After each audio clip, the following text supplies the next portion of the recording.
Son las 9:34 y estamos muy contentos de contarles, porque parte del objetivo de esta entrevista tiene que ver con aquello que mañana a las 20 horas, en punto, no a la chilena, en punto, vamos a presentar en conjunto con LOM Ediciones las memorias, cuyo título lleva este libro Cuando éramos otros, Memorias de un dirigente social, de Jorge Pavés Urrutia, un dirigente que estuvo toda su vida vinculada con la defensa de los trabajadores y muy en particular en lo que le atañe en su condición de profesor, que es el mundo de la educación, en aquella legendaria HECH, que fue una organización tan importante durante la dictadura, y el proceso de transición que dio nacimiento al Colegio de Profesores de Chile, que hasta el día de hoy es la organización social más importante del país, más allá de los vaivenes que ha tenido esto a lo largo del tiempo. A las 20 horas entonces en nuestra sala máster están todas y todos invitados, y además vamos a transmitir en directo por nuestra radio aquella presentación. Tenemos en nuestro estudio a Jorge Pavés, quien fue durante 12 años presidente del Colegio de Profesores. Jorge, muy buenos días, gracias por estar acá esta mañana. Muchas gracias, Patricio, y gracias por la invitación. Sí, tú ya habías escrito un primer libro. Exactamente. Y ahora unos segundos. ¿Por qué ahora de nuevo? Buena pregunta. La verdad es que yo escribí un libro que se llama Un hombre en la multitud, que recogió prácticamente toda mi experiencia como dirigente social y mi militancia en el Partido Comunista, mis problemas con el PC, y se extiende cronológicamente desde prácticamente mi nacimiento hasta la salida del colegio, cuando pierdo la presidencia. Este libro recoge la posta, o sea, supone cuando salgo de la esfera pública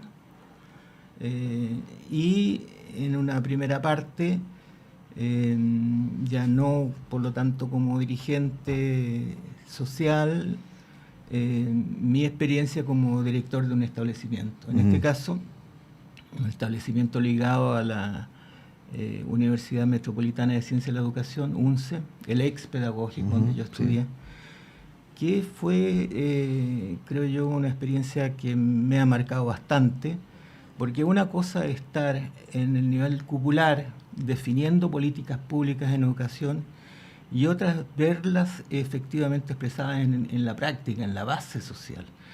Entonces me sirvió como una experiencia de conocer la radicalidad de las políticas que se implementaron en tiempos de dictadura en primer lugar, y que lamentablemente no fueron cambiadas, mantuvieron durante todo el tiempo la esencia de lo que fue la herencia de la dictadura.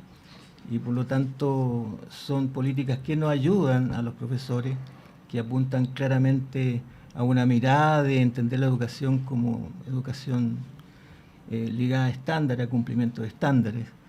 Viví muy cercanamente el cambio de la cultura escolar y la pobreza oculta que en Chile no se logra ver.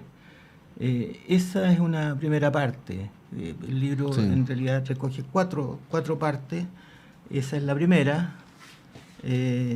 Y luego hay una que se llama Uno y Todo, donde hago recuerdos diversos, desde mi niñez, ya no como dirigente, sino que más bien el ser íntimo. En ese sentido repaso también mi visión de los presidentes de la Concertación. Hago un recuerdo de lo que fue la visión fugaz que tuve de Allende. Pues yo creo que soy fundamentalmente un dirigente, pero un hombre de izquierda y allendista. Yo, si bien militaba en la Jota en el tiempo de la Unidad Popular, me involucré absolutamente en lo que fue el proceso de la Unidad Popular, y entregué mi esfuerzo en ese tiempo como militante de base y siendo profesor.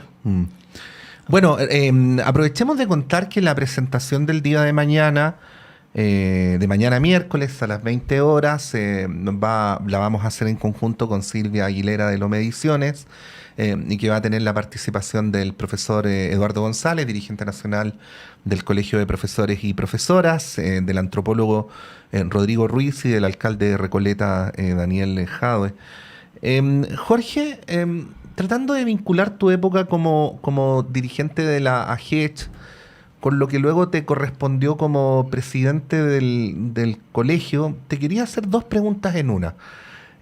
Primero, ¿por qué piensas que la dictadura, además de lo obvio que fue ensañarse con el movimiento social, pareció ensañarse también con el mundo de la educación y de la educación pública? Y en segundo lugar, ¿por qué piensas tú que durante los gobiernos sucesivos, en muchos casos, en vez de revertirse el proceso como parecía obvio, incluso se profundizó? Sí. Bueno, la verdad es que para la dictadura fue muy importante la educación. Hay dos señales. Una, y en general el movimiento de los trabajadores. Viene el golpe y en septiembre del año 73 inmediatamente disuelven en la Central Unitaria de Trabajadores. Y al mes siguiente disuelven la principal organización de los trabajadores de la educación, el SUTE.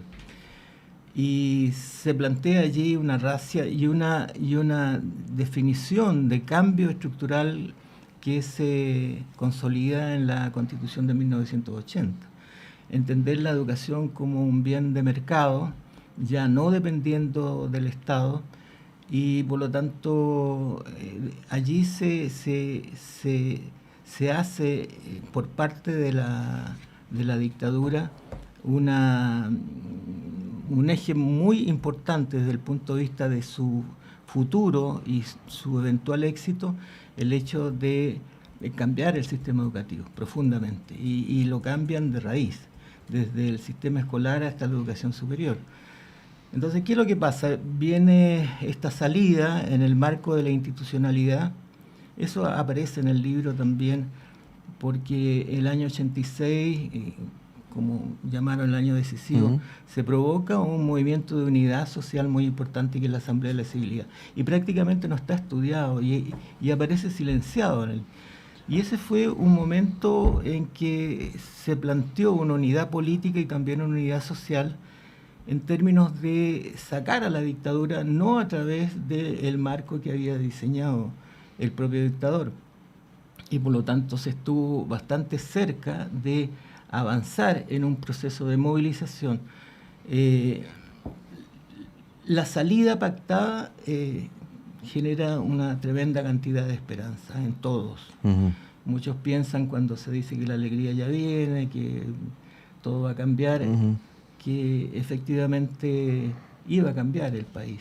Y las expectativas, no solamente de los trabajadores de la educación, sino que en general de todos los chilenos, estaban esperanzadas en un cambio profundo. Lamentablemente eso no ocurrió. El gobierno de Elwin en el primer momento dicta el estatuto docente, que era una demanda muy importante, y en todas las negociaciones que nosotros teníamos con la autoridad, llevábamos la necesidad de un cambio político. O sea, el primer eje de la demanda era cambiar la Ley Orgánica Constitucional de Educación. Eso nos decían, no hay mayoría, y nosotros eso es un error tremendo que tuvimos. Sí. Nos volcamos solamente en la demanda salarial. Los sucesivos gobiernos, los dos gobiernos democratic-cristianos, mantuvieron prácticamente lo mismo. Mantienen como cuestión consensuada la municipalización y el sistema de financiamiento, y no se plantean un cambio de fondo en ese sentido. Y cuando hay una tremenda esperanza de que haya un giro, ¿no es cierto?, un socialista asume, que es Lagos, la verdad es que eso se mantiene igual. Y luego Bachelet, que es otra tremenda esperanza para muchos, una mujer por primera vez que llega a la presidencia, una mujer que había sido torturada, hija de un militar leal a Allende, con mayoría en ambas cámaras no avanzan las cuestiones de fondo. Y por lo tanto, lo que empieza a ocurrir es que se consolida un modelo, si bien se recoge por parte de los gobiernos de la Bachelet la gratuidad, el tema del el fin de la municipalización, la carrera docente, se hace todo en un marco que ya está diseñado, por lo tanto no hay un cambio que efectivamente remezca o haga desaparecer lo que fueron los ejes que hasta el momento mantiene la dictadura, en educación en general, en todo el sistema. Estamos conversando con el profesor Jorge Pavés Urrutia a propósito de la presentación de sus memorias cuando éramos otros, memorias de un dirigente social que haremos mañana en conjunto con Lome Ediciones a las 20 horas desde la Sala Máster y en transmisión por nuestra radio también. Como dice Jorge, son capítulos que no necesariamente están articulados en términos cronológicos, son más bien capítulos que me atrevería a decir, Jorge, que tienen la pretensión de instalar reflexión sobre distintos temas a partir de determinadas vivencias, ¿no? Así es. En realidad intenta hacer un retrato también de época, porque son 50 años que ya se vivió el golpe. Hay distintos momentos, hay un repaso también por lo que fue el tiempo de la Unidad Popular, bueno, lo que yo he señalado ya, la lucha durante la dictadura, el esfuerzo que hizo el movimiento sindical, el movimiento de los trabajadores, la Asamblea de la Civilidad, lo que ocurre allí, la traición que ocurre, que es sencillamente, y la imposición de Estados Unidos, que es muy fuerte. Debe recordarse, hace poco se recordaba el primer llamado a protesta, el 11 en el año 83. Ese iba a ser un llamado a paro. La decisión que teníamos todos los trabajadores era llamar a paralización, pero fue tal la presión que hubo del gobierno de Estados Unidos, del Departamento de Estado y la propia Iglesia Católica, que se cambió por protesta. El año 86, la decisión que nosotros tomamos fue iniciar una sucesiva línea de llamados a paralización. El primero fue el 2 y 3 de julio. La dictadura inmediatamente nos encarceló. Yo había estado ya preso el año anterior y esta vez volví a estar con 14 dirigentes de la Asamblea de la Civilización. Y la verdad es que dentro estando en Capuchino, nos enteramos que prácticamente los dirigentes alternos habían desahuciado. Todos aquellos que estaban por una salida distinta, los Enrique Correa, los Tironi, se movilizaron, se movieron y esto se paralizó. Por otro lado, estando en prisión, nosotros nos enteramos también de la internación de armas en Carrizal y luego el atentado fallido, cuestiones que tampoco ayudaron mucho. Sin embargo, la voluntad política del arco político de los dirigentes de la democracia cristiana y el resto era mantener porque había todos coincidíamos, el obstáculo principal era Pinochet, había que echarlo al lado, luego un gobierno provisional y inmediatamente se hablaba de asamblea constituyente. Eran las tres demandas. La salida fue otra. Entonces, eso yo creo que esa es una de las razones por las que se ha mantenido durante tanto tiempo sin que se haya destacado suficientemente el rol de la Asamblea de la Civilidad y la posibilidad cierta de haber cambiado el rumbo de este país. Eso lamentablemente no aconteció. Y tampoco, posteriormente yo hago una reflexión respecto al estallido social. Esta suma de desencanto, ¿no es cierto?, de esperanza fallida, de un país aparentemente tan floreciente, con tanto avance en Latinoamérica y que sin embargo a nivel de base, como yo veía en mis alumnos, con tanta pobreza, ¿no?, con tanta pobreza en todo orden. Bueno, en una entrevista sobre un libro son bien poquitas las preguntas que se alcanzan a hacer. Sí. De Lo que hecho, importa es que lean el libro. claro, realmente yo siempre he pensado que estas entrevistas son como una puerta al libro, ¿no? Más que pretender agotarlo, ni mucho menos. Pero en un año vinculado con la memoria, Jorge, yo por eso pienso que, como tú decías muy bien, este es un retrato de época que nos ayuda a mirar con más textura, con más densidad, ciertas cosas que a veces el paso del tiempo parece tender a adelgazar, a Ujú. simplificar. Y me quería quedar en el episodio y en el nombre de Manuel Guerrero, Ujú. porque, claro, cada 29 de marzo se suele hablar mucho de los profesionales Sí, comunistas, sí. pero en realidad Manuel Guerrero Ceballos fue junto contigo y con varios otros del grupo que lideró y articuló la resistencia de los profesores comunistas, primero en la JEC, bueno, en la JEC y luego de que él ya fue asesinado, lo que dio lugar al colegio de profesores, y te tocó estar muy cerca de él en términos de trayectoria, en términos políticos, en los mismos días en torno a su asesinato, y bueno, en cierta medida ocupaste su lugar luego de que ocurrió lo que ocurrió. Mirado en perspectiva esos días, esos años, ¿qué podrías decir sobre eso, sobre Manuel Guerrero y sobre cómo podemos leerlo con la perspectiva del paso del tiempo también? Bueno, Manuel Guerrero yo lo conocí el año 82. La AGES ya se había fundado el año 81. Conversó conmigo, venía del exilio y él me dijo: yo me pongo a disposición. Lo primero es eso, o sea, un hombre que vuelve y se integra inmediatamente a una organización social. Fue un hombre de una tremenda claridad política, un articulador, un hombre con una visión muy clara, desde luego comunista, y en ese sentido fue una persona que fue muy importante en el proceso de fortalecimiento de la JEC Ujú. en esos primeros años. Él lo asesina en el año 85 y por lo tanto esos 3 años que él está en Chile están muy vinculados a lo que es el desarrollo de la JEC y del movimiento de los trabajadores. Manuel tenía otra característica, era la preocupación por los derechos humanos. Él estaba siempre acompañando a todas las movilizaciones y a todo lo que significaba destacar, ¿no es cierto?, las distintas detenciones o los procesos de tantas personas que habían desaparecido y que no se hasta el momento no se han podido Mm. encontrar.